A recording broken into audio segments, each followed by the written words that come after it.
Good afternoon. My name is Rodney Cox. I'm the police chief of the county deputy, Carolina County. It's a little small community on the eastern shore with about 4,000 people in population. I have a belief, and the belief is this, that everyone in this room, including probably the entire state, at the end of the day wants the same thing. And what we want is, we want our children, we want our families, and we want our communities to be a safe place to live. The problem where we differ with this is that there's two paths that we can take to get to this. Some would go the path of this bill, and others, like myself, would prefer to have a more simpler approach.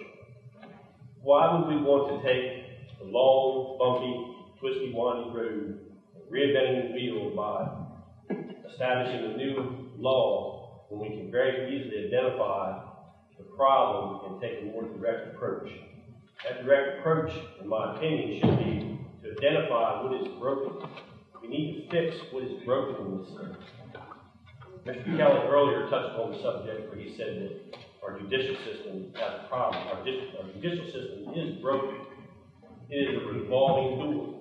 That revolving door consists of dangerous criminals that are responsible for the injuries that are created to our citizens, and they're the responsible ones to make it dangerous for our communities. We need to do something to identify how to stop that revolving door and to keep dangerous criminals off the streets to begin with. That's where the problem lies.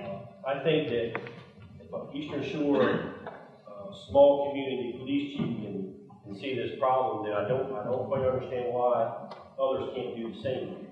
I hold in my hand basically the proof of this, if someone would look at it this way. I receive daily, or at least every other day, a law enforcement executive daily report. It comes from the Maryland State Police Unit, Maryland Coordination and Analysis Center. And what this report is a summary every day of every incident that takes place in the state of Maryland that involves a homicide or an attempted homicide. As of yesterday's date, the state of Maryland, we have experienced 69 homicides in the state. Compared to the same time last year, we had 40. As you can see, the problem is it's getting worse. It's not getting better. We need to identify what can be done to keep the dangerous criminal off the streets. That is the best way to make our community safe. And we can do this very simply and very easily without having it at the same time trample on our law-abiding citizens' constitutional rights.